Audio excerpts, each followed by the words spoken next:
Okay, so hello, good morning, everyone. I mean, morning for me, maybe not morning for you. Um, my name is Alyssa, and I'm going to be the panelist for this double degree Huddle Ask Me Anything session.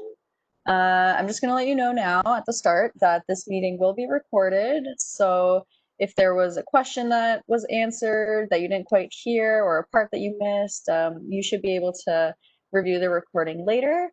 Um, and yeah, so a bit about myself. I'm currently starting my fourth year of the Math Business Double Degree program. I am Waterloo based, if that wasn't already clear. Um, and so I've decided to do a combinatorics and optimization minor at Waterloo with a computing option and a finance concentration on the Laurier side. Um, and then I guess something interesting about me.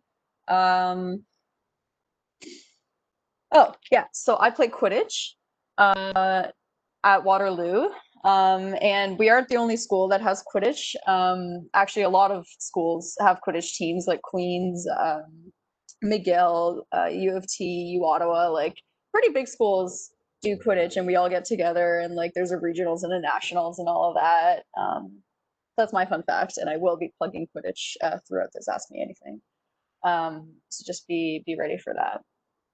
And so uh, feel free to submit any of your questions in the Q&A box um, as they come up, and then I'll be answering them out loud. But while you think of any questions, I have some preloaded ones that I've been assigned, so I'll start going through some of that, and then just feel free to send in your questions in the Q&A box if you have any, even if they're like super ultra specific. Looks like we have some low attendance, so we can get pretty intimate here. Okay, so to start, how do I balance my social life with schoolwork? So double degree is definitely a pretty work heavy program. You're always kind of doing important classes. There's nothing that's super birdy in your first few years that you can take because of like minimal electives for the first little while. So balancing social life with school life, I guess, you just kind of have to be organized. So and know where your priorities are. So for me, that means at the start of every semester, I sit down, I go through all of the syllabuses, I figure out when are my assignments due, when are my exams, how like what's the level of involvement in each class. So what I mean by that is, do I need to be reading the textbook like every single week, making detailed notes and things like that? Or are the prof's lectures going to be enough for me and just taking notes in the class? Like, will that be enough for me? And sort of feeling that out in the first week of classes to understand the expectations for school. And then after that, I'm able to say, like, okay, so I know that I need to do this like on these days of the week. I know I need to do this on these days of the week. So on these days, I can make time for hanging out with my friends or going to the gym or going for a run. Just kind of little things here and there. Um, and obviously being able to work around and just setting aside a separate day or like few days that you just don't really want to do any schoolwork, like that's all possible. Definitely just kind of about being organized and doing your best to do that. Um, so another question, are there places where I can get involved with UW? Yes, there are so many places and things you can do, and things available to you at Waterloo, Quidditch being one of them. But if you're more, so there's kind of like two realms, not realm, but like there's the academic sort of ways to get involved in clubs that are like Axi Club or a data science club or women's and computer science, like those kind of clubs where they'll all host like resume review sessions like that it's specific to this like area or this field of interest. They'll host like how to ace like a data science interview sort of panels and sessions, and really good stuff like academically. But then there's also like a fun fun, more like social side of the club realm, where it's pretty much just for fun. Like it's like Quidditch, or there's Cheese Club, where you just kind of get together and eat cheese. What are some other ones? I know there's like Salsa Dancing Club. Um, there's a lot of really cool clubs. Probably one for each and every one of your interests. If you go on wusa.com/clubs, you'll 100% find something for you. And if you want like a more athletic club, but you don't want like the commitment of like a varsity sport where it's like every day I got to wake up at like 5 in the morning and go to practice or whatever. You can go onto gowarriorsgo.com, and they'll have a list of athletic clubs as well for you to join if that's something you're interested in or intramurals. Okay, next question. And so if you have any questions that come up as well, just a reminder, drop them in the box if you like, and I will answer them. So the other question I had is, what's taking online courses like? Is it hard? Any tips? So online courses, unpopular opinion for me, I've been really enjoying them. I just did a term online for summer. And so I had 2 Waterloo classes and 3 Laurier classes. And so Laurier and Waterloo have been doing their online classes differently from each other. So Laurier is pretty big on involvement and class participation, and like not just online, like that's how they are like in general with their classes. So they typically have smaller class sizes, like there's a lot of conversation going on throughout the class and participation, and it sounds really scary at first. You're like, oh my god, I have to talk in a class, like I've never done this before, I've never wanted to do this before. But that's what BU 111 is really good for. The lab is it kind of gets you used to voicing your opinion, not being scared to share your ideas. And then that kind of carries forward into the later classes that you do at Laurier, where class participation is like huge for learning.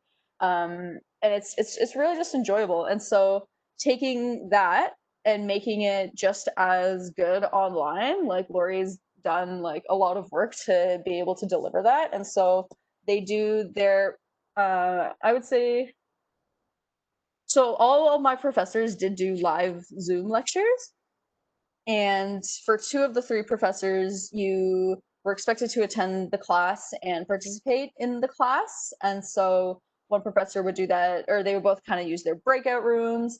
So you go in, you kind of talk to other people based on the asynchronous kind of class prep work that you do before, and you kind of come in and you talk about it, and then you submit whatever asynchronous or synchronous work you did in class at the end of the lecture. And then my other Laurier class that was live, you could attend whichever section you wanted. So for example, there was an 8:30 one and a 10 o'clock one every day, Monday to Thursday. So obviously everyone attended the 10 o'clock one. That's not true, but so it was a little bit more flexible. But I find that or sorry, I'll talk about that in a second after. And so Waterloo's lectures, how on the other hand, they were mostly pre-recorded. Sorry.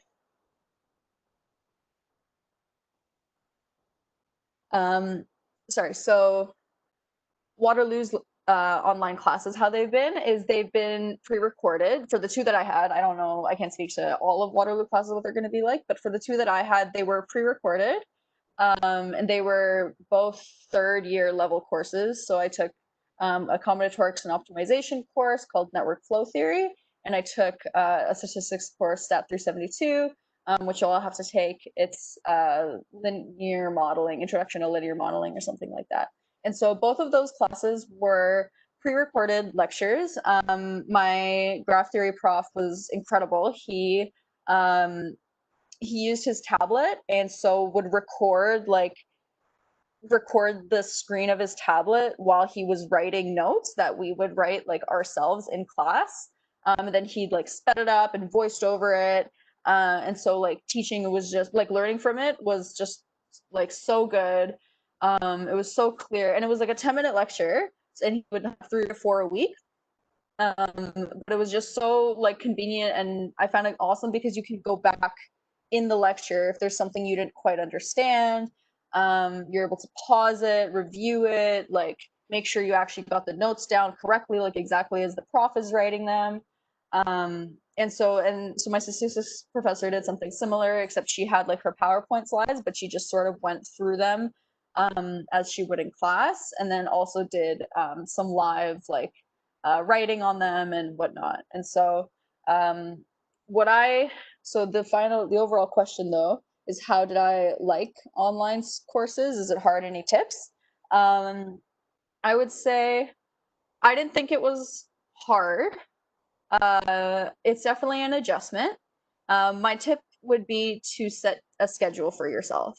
So with Laurier classes, it's really helpful because they're live. So you know that every day I have like a 10 o'clock class. Every day I have whatever this class is between this time. So having that as your base, and then just saying, well, I'm already going to be doing lectures. Why not do my Waterloo lectures like at this time as well? Because you can do those whenever. And so just setting that schedule for yourself has been like a huge help to me. And so some of my friends that are just in Waterloo, like not Laurier, and had kind of most of their classes that were like that and didn't have too many live ones, they were struggling to sort of keep up with their lectures regularly. They would be watching like 10 lectures like all at once just because they haven't been keeping up. So setting that schedule for yourself is like super, super key. I'm just gonna have a quick drink of water. So reminder, feel free to submit questions if any come up. For anybody who just joined, my name is Alyssa. I'm in 4A of double degree math and business, and this meeting is being recorded. Okay. The question, what's the process like for applying to co-op? All right, co-op. So Waterloo has their job board called Waterloo Works that we're all in. And so when the term before you're supposed to be on co-op.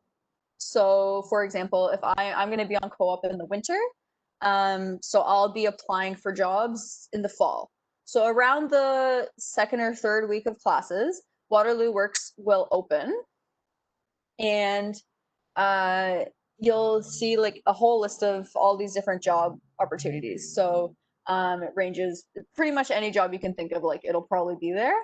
And so you have, this term it's a bit different because of COVID, but if I remember, I think it's somewhere like 2 weeks, I think it's about 2 or 3 weeks, 2 weeks.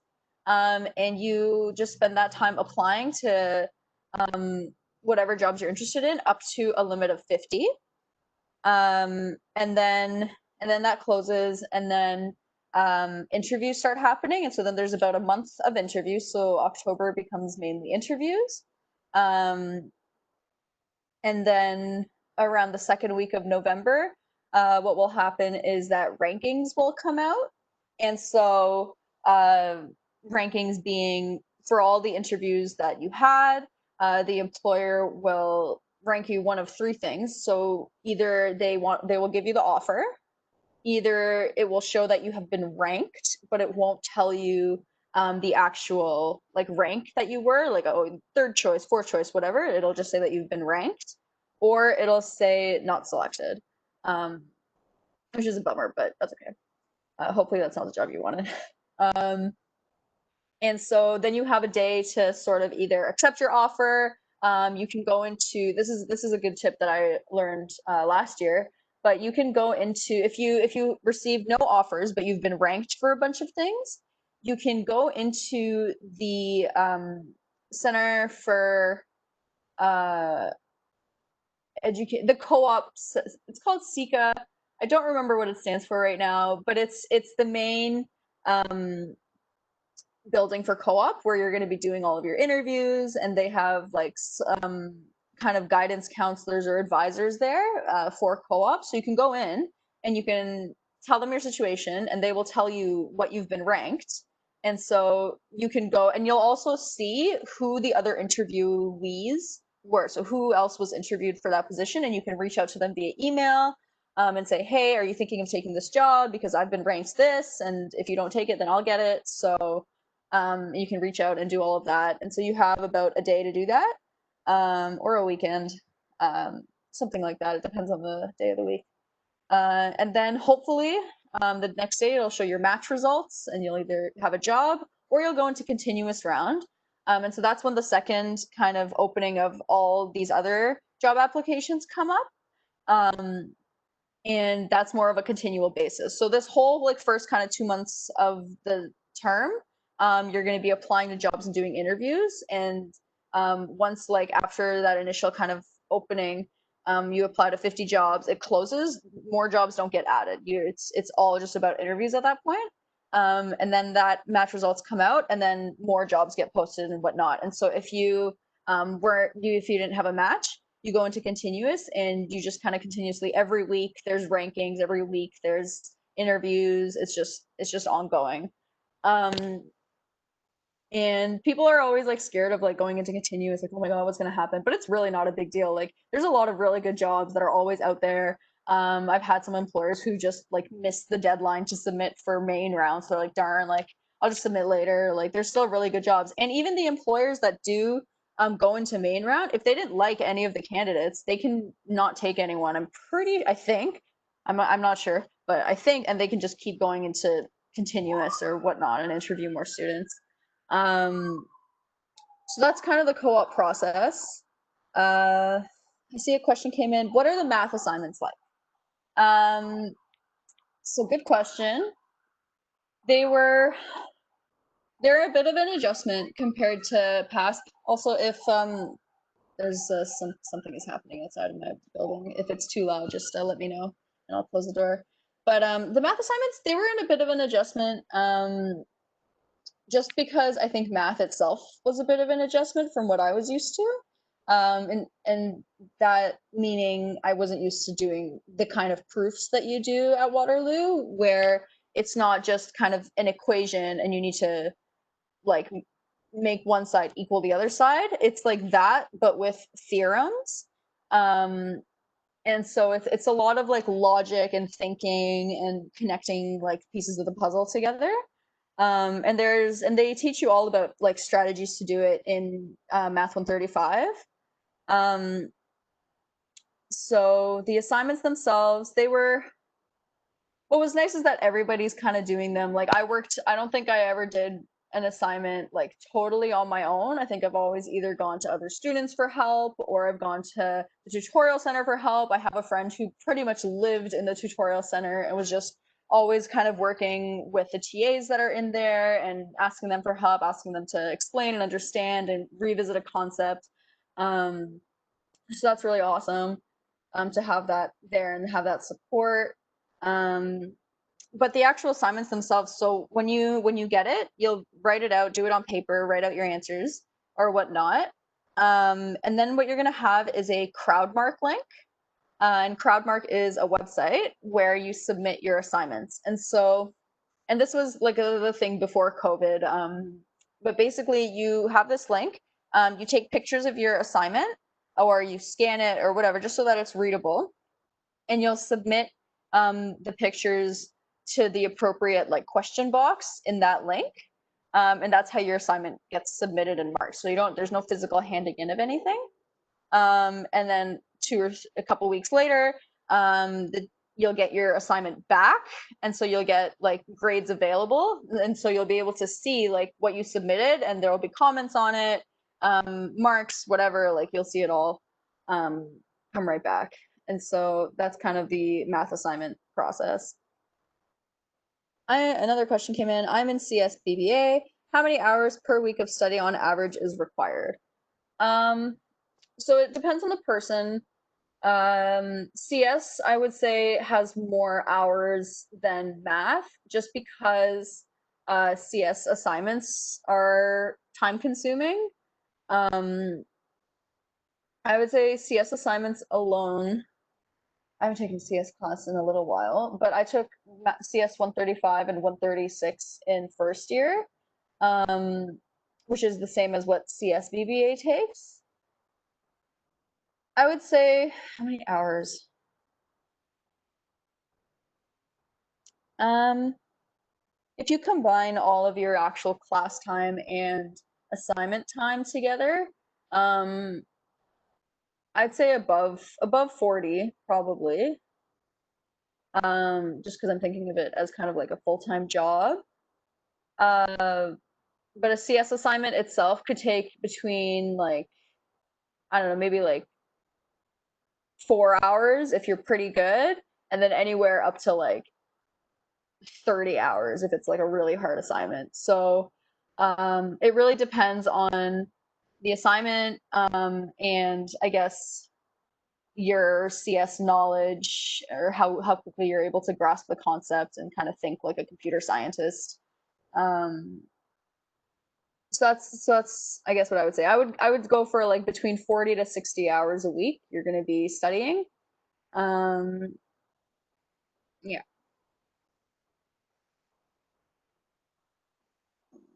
Second. So another question that we have is, do you choose majors in both programs? So this is a great question because actually double degree itself is a major. So you don't have, so what that means is in regular, like a regular honors math program or BBA or whatever, you have to declare a major at some point. Like you have to graduate with a major. But for double degree, you don't have to declare anything at all. And double degree is considered your major. And you can graduate like without having to do anything on top of the required courses and then just filling in the other requirements. So for example, you have like, oh my God, we have a lot of required courses. But once you do all of the like required ones, you have an option. You have to do 7 math electives, 6 business electives, and then you have 4 like general electives. And so you can pretty much choose whatever you want. You can choose the easiest ones of all of them and just do it, and you'll graduate just fine. Um, because math business or CS business is like a major in itself.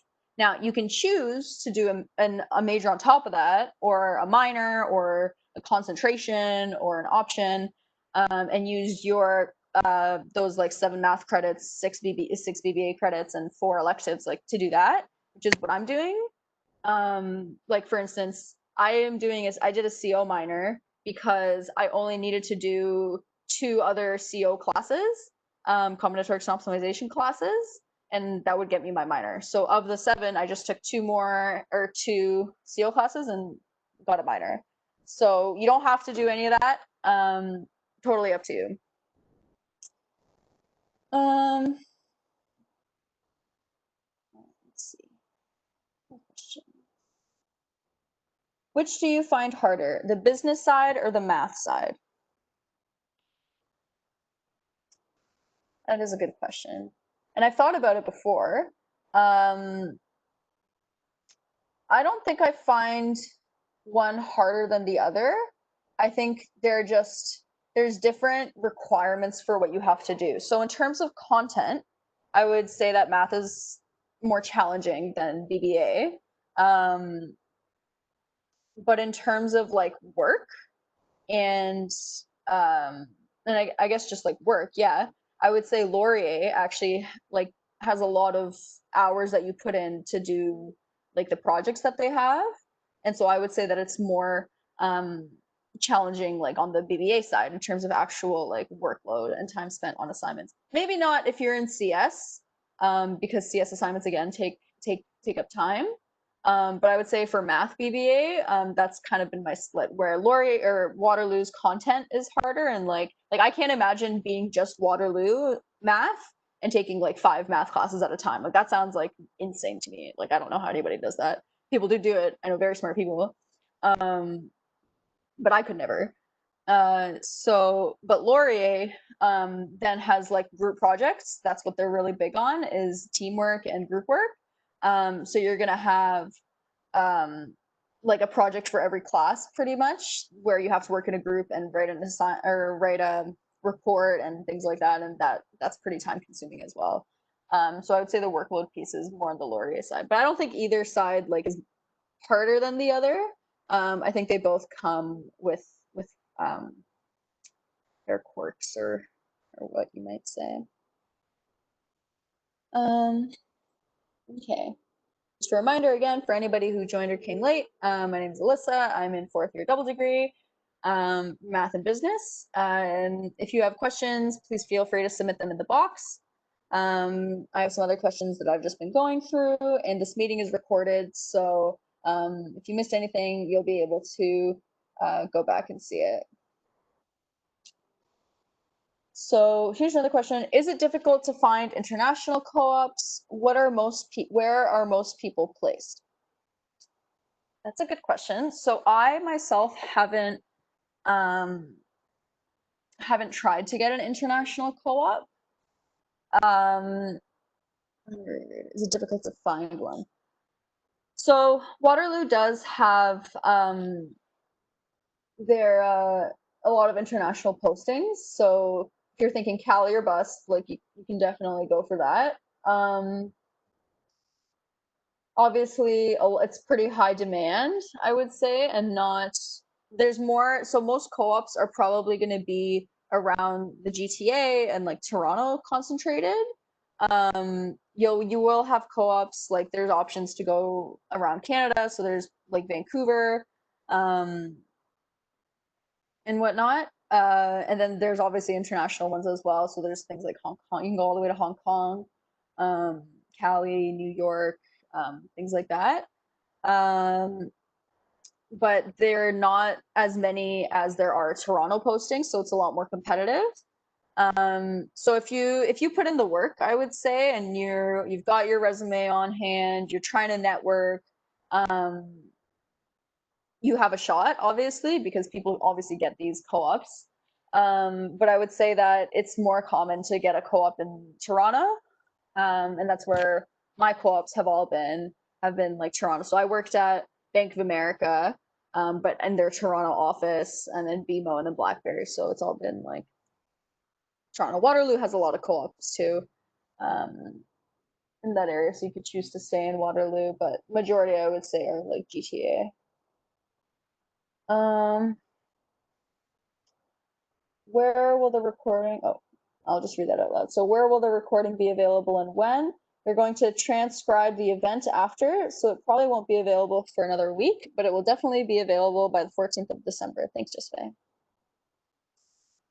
Okay. Let's see another question. What was your favorite course? What was the hardest one? Any advice on succeeding academically? My favorite course, I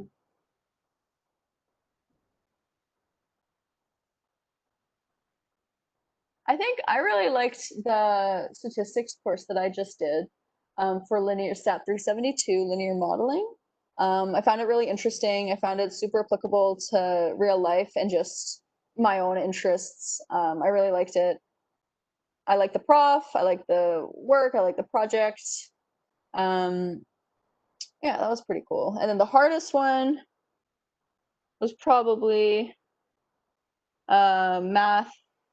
I think for me it was probably math 135. Just because of getting used to proofs. I'm not like an expert in proofs. It's not my specialty. So things related to proofs are always hard for me. And especially kind of the first class that I've ever taken, like just kind of learning it and being kind of scared of it and not sure of what to expect. And then I had a bit of like what's it called? Imposter syndrome, where you don't feel like you belong. You're like, oh my God, like I'm not, like this isn't for me. Like I don't think I should be here and whatnot. So it was scary. But I think a lot of it was because I was kind of getting into my own head about it. So my advice on like succeeding, like in that scenario, is find like a support group of either friends or TAs, and they'll help you number one learn, and they'll help you learn, help you understand like what works for you, what's your learning style, and they'll just help you with assignments as well. So you'll see that it's not so bad. You'll see how other people think, how are you supposed to think, and I find that really helpful. And just being organized. Again, I'll go back to that. Like Any advice on succeeding academically? Stay organized. Super, super key. Okay. Oh, one other comment is that the recording will be uploaded on YouTube and to v.qq. This way, I'm not sure what that is. Another question we have is, would you say that the first year was the hardest? No, I wouldn't say first year was the hardest. I think it's an adjustment, but I think, so my toughest term, I'm not sure if there was ever a point where I was like significantly having a hard time. It's, I guess, maybe first year, maybe, yeah. So maybe first year, like maybe 2A, was a bit harder than the rest of the degree, just because you're still adjusting the whole time. You're still like learning how to balance. You're still figuring out Waterloo and Laurier and how do I do assignments properly? Like, how do I manage finals? Like, you're still kind of learning a lot about just university in general. I don't think it's specific to the program. So as you go through that adjustment, it might be a little hard, but then after that, it's fine. So yeah, you're probably right. First year is probably a bit tough. What is my daily schedule? So my daily schedule in quarantine, so Laurier typically doesn't do Friday lectures, so I'll have lectures usually probably Monday, Tuesday, Wednesday, Thursday. And I like having them in the morning because then I can kind of get them out of the way and just have the rest of the day to do actual assignments and work like that. But so for my last semester, for the summer, I would spend probably between 8:30 to 12:30 doing my lectures from Monday to Thursday. And then I would spend, so I had assignments due on Wednesdays. I had assignments due on Fridays.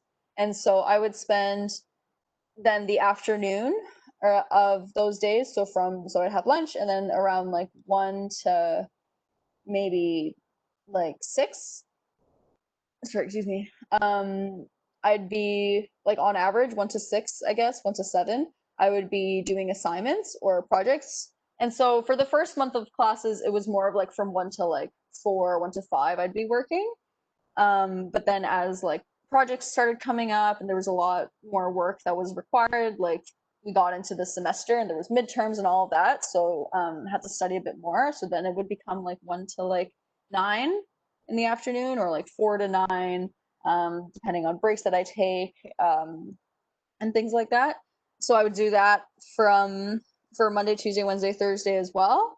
And then I did it so that my Fridays, Saturdays, and Sundays, I could kind of be free and like hang out, go over to the cottage, like just enjoy my time and have the weekend off. And so that was my personal schedule. I wanted to work really hard during the week and just spend all my hours like during the week, like get everything out of the way, get it done, like all day working, whatever. So that Friday, Saturday, Sunday, I could just relax. And so that works pretty well for me. I liked having the time. I know people would not want to work as long, so they would spread it all out to kind of constantly be working, constantly be doing something every day, but like little by little. But I didn't want to do that, so I just did it all sort of during the week and then had the weekend off. And so again, being organized, like you will be able to do that as well. Let's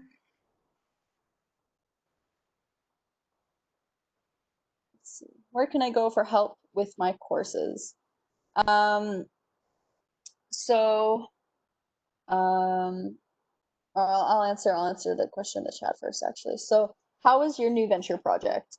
Okay, so for those of you who don't know New Venture, I'm surprised you already know about New Venture. But New Venture is a project you do in BU 111 and then continues into BU 121, so 1A and 1B.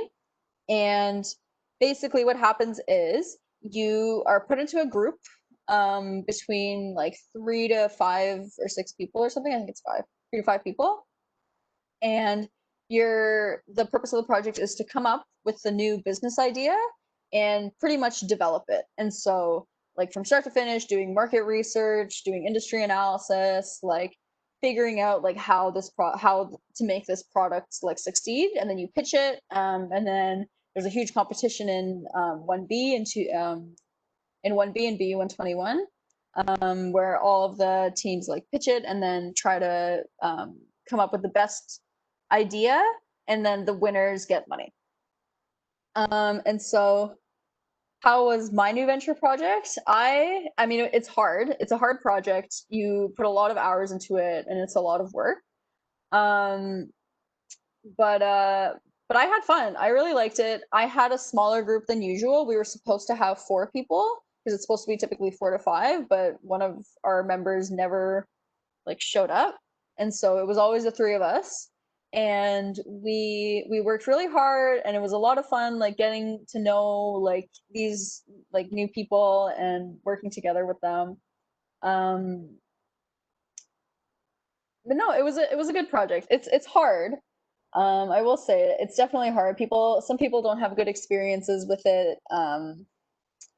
It's a bit scary, but it's definitely a good intro to Laurier, and just kind of getting you into the zone of like, okay, business. This is the kind of work that a business program is, where you're working in a group and you're developing something, and you're just developing an idea. Like that's a lot of the business program. Um, and so it's definitely a good intro to Laurier and sort of what they're all about. It's a fun project. Okay, another question. Are there any discussions, tutorials for the first year CS and math classes? Yes. So Waterloo uses something called Piazza, Piazza. And basically what it is a separate website, where you'll have your classes that you're in enrolled on there, and it's monitored by, or it's hosted or whatnot by the professors and all the TAs, and you're able to submit questions just whenever you want, whether it's about the assignment, about the midterms, about like the final, just a general question about a lecture. Like you can submit any question. Sometimes they're restricted for like assignment stuff, like they obviously don't want you to give away the answer on this like public forum. So they'll ask you to submit it either privately. You can submit like your ultra specific question, and only the TAs and the professors will see it. But the beauty of Piazza is that you submit a question. Number one, you can do it anonymously, so nobody knows who you are submitting it. So you don't have to be scared of asking like a question you think might be silly, because nobody knows it's you. But number two is that you submit questions, you see all other students' questions, and students are able to answer each other's questions on top of professors and TAs also answering the questions. So the response rate is usually pretty fast. Like you'll definitely, like I've gotten answers like within the hour, like average response time. So that's a really great forum that Waterloo like has been using for forever. So they have that for all your math and CS courses. They also, I mentioned earlier, there's the tutorial center, which is on campus, and like how it works normally is that there's always just a TA there, and they have a set of TAs, and they're on like a schedule, and so whatever, they're on a schedule. There's a TA for your class there, Math 135 or 137. And you can go in, ask them questions, work through the assignment together, whatever you want. Like I said, my friend lived in the TA's office pretty much and worked with them on all of her assignments for help. You can also go visit your professor for his office hours and ask him or her questions directly. And I do believe the CS also has a CS lab where you can go in and work on your assignment, and there's also a CSTA there that can come around and help you. So there's a lot of resources for your first year courses, and I think your second year courses as well.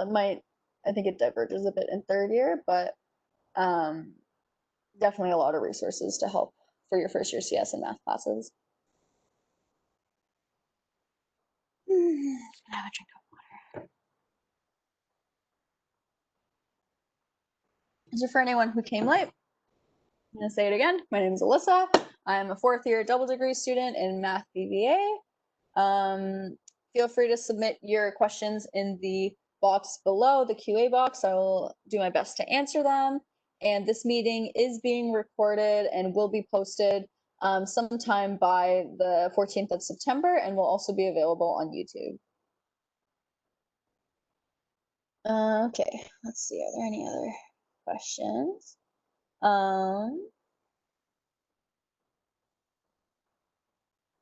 What was my res life experience? So my experience in res. So I'm not sure if any of you guys are going to be living in residence for this first year or not, or if you're staying home or whatnot because it's online. But residence was fun.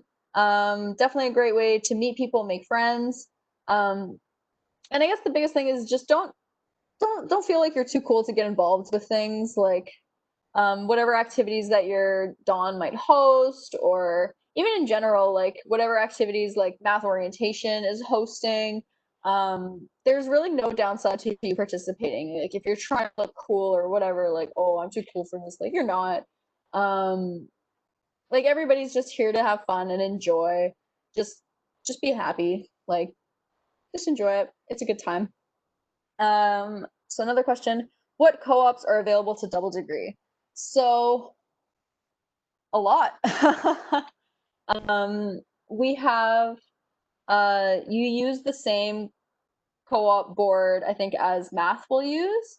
But you can still see like the co-op board postings that you'll get are usually already sort of filtered down to like the math kind of program, or the math business program, because they kind of send in, they show you everything. But you can go beyond that and like, I don't know, go steal like an arts kids job if you wanted to. But in terms of like specific types of co-ops, you could do like business analyst, technology analyst, just like a developer, obviously. Data science is popular. You could do project management, consulting. You could find an AXI co-op if you wanted to. It is very flexible. They're all available. Like you can apply to any co-op you really want. Yeah, like it helps to tailor, like try and make your resume, like for me, okay, and I'll start with this. So for me, I have 2 resumes. I have a resume that's more like math focused, math CS focused, where it's a bit more technical. And I use that resume to apply to like data science jobs, developer jobs that I'm interested in, and things like that. But I also have a more business focused resume that kind of that I use to apply to like a business analyst job or PM job, project management job, like things like that. And so that helps because there's just so many different kind of jobs you want to apply to, and you want to like stand out in all of them. Another question, did you ever feel like double degree was too hard for you? If so, what motivated you? It's a good question. So I've always been, I'd say, like a very like disciplined, determined person. I heard about double degree when I was in grade 11, and immediately I was like, that's the program for me. Like I want to do math, but I want to do something applicable to business. So like it was just perfect. It was exactly what I wanted.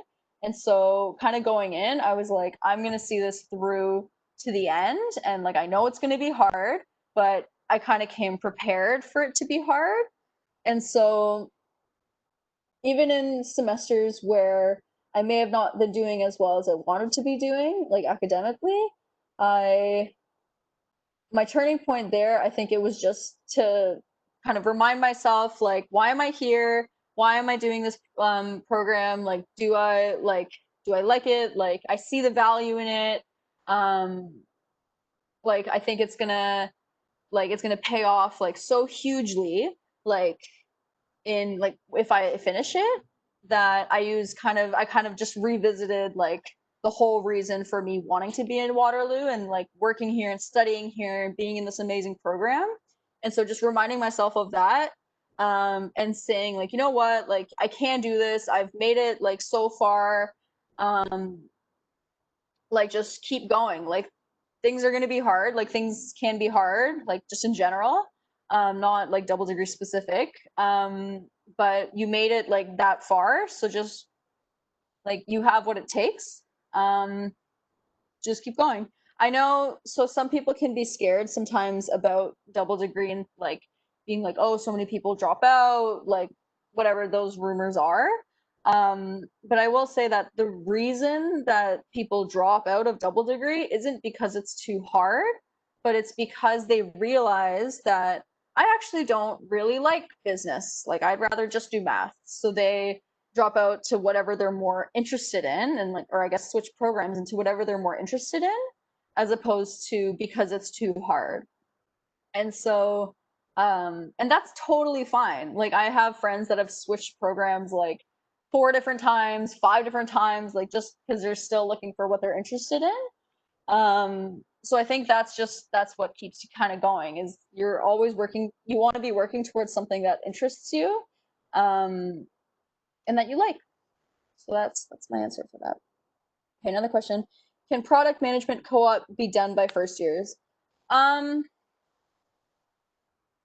I'm not sure. I haven't personally done a project management job or a product management job, a PM job. Um, I would say like it never, like there's no downside to applying. Um, so apply anyway. Some jobs, it really depends on the job. Like you could be, it could not be. Um, some jobs prefer taking like first years or second years because they see it as like, okay, this is like a fresh student, fresh mind, like they don't have like past sort of bad habits or anything. We can like shape them to be exactly what we need. So they'll prefer to take younger students. Some are would rather the student have more experience, so they would rather do that because they don't want to spend a lot of time teaching and cultivating them. So it really depends. I would say apply anyway. There's no downside. What type of extracurriculars and projects have you done? So extracurriculars, I have been on the Quidditch team. Thank you for asking.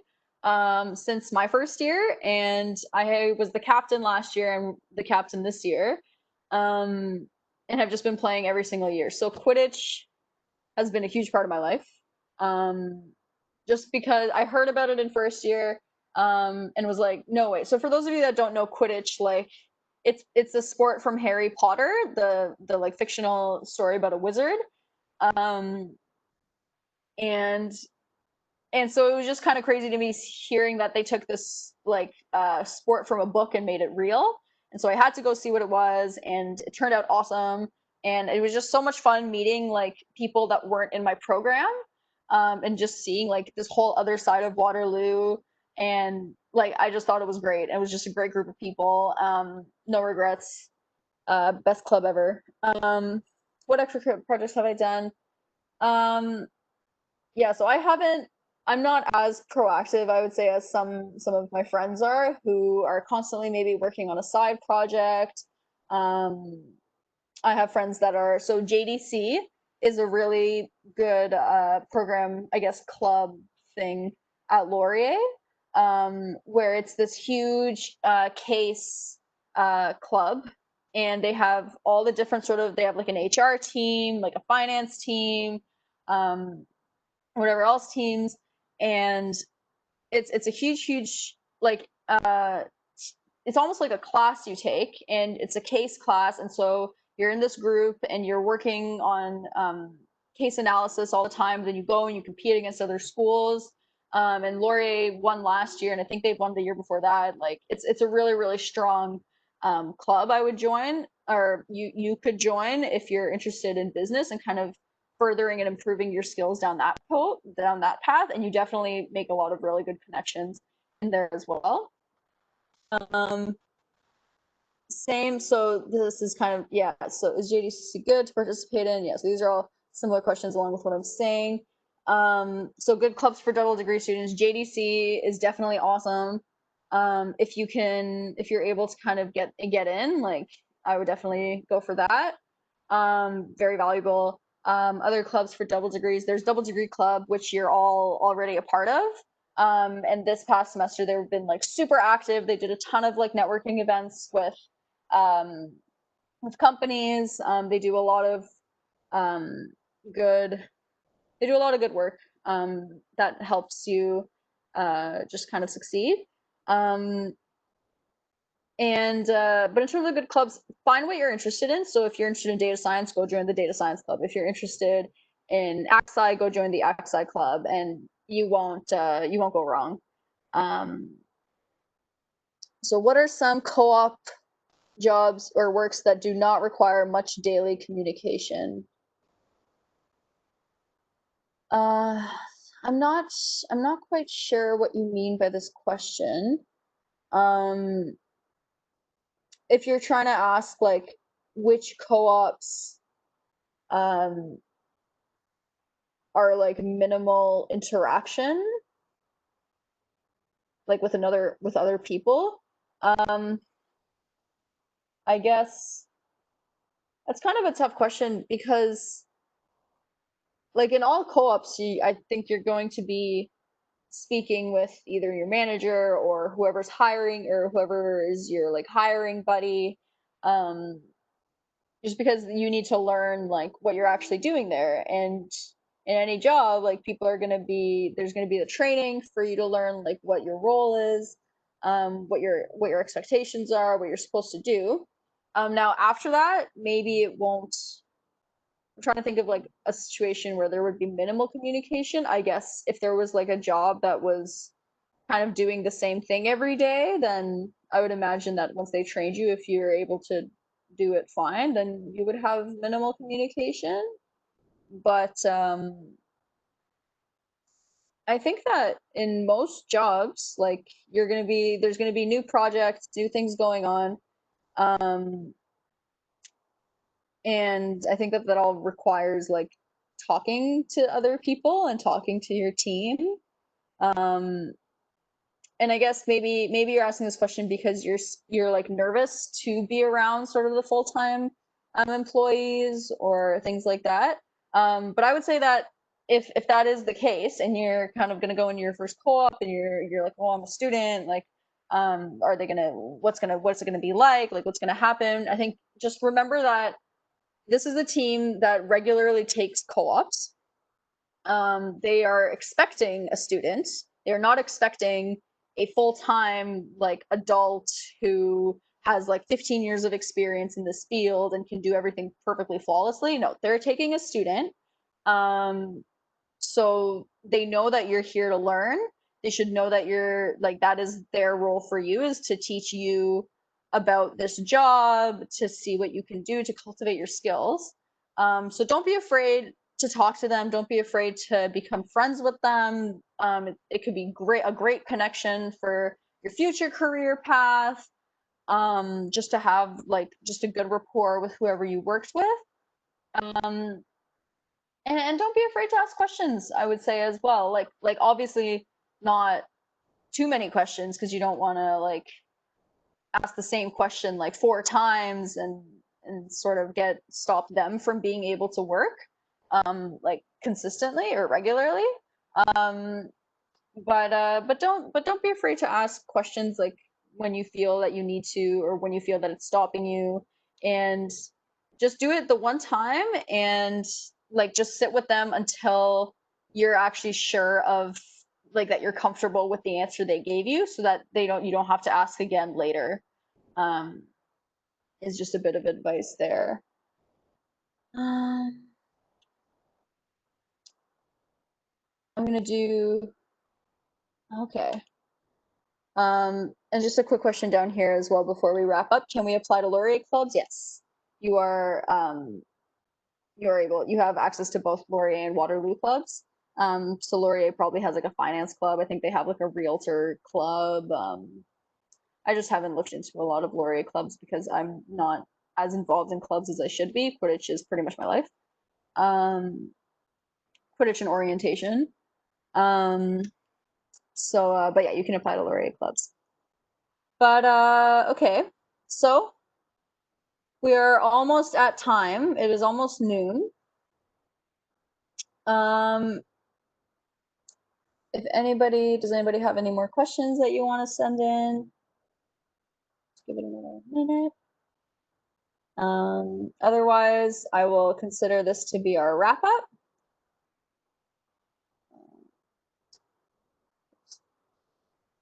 Otherwise, this will be our wrap up. Make sure you follow Waterloo Orientation and Waterloo Math on social media, Facebook, Instagram, Twitter, and use the hashtag University of Waterloo O Week 20, so UWO 20, or orientation, sorry, not a week. And just another reminder that the math dance submissions are due tonight at midnight. So please do submit, even if it's just a clip of you doing a little part of the dance. There will be prizes, Google Home Minis. Please submit it. It's a lot of fun, a huge part of orientation every year. And the pink tie ceremony will be on Monday. So this is also pretty big. We're gonna have the dean come in and he's gonna give you the ode to the tie. So just a reminder, tune in on Monday for the tie ceremony to earn your ties. And that should be everything. Thank you guys for coming in this morning and listening to me ramble. I hope it was valuable for you. And I wish you all very good luck in your first year of double degree.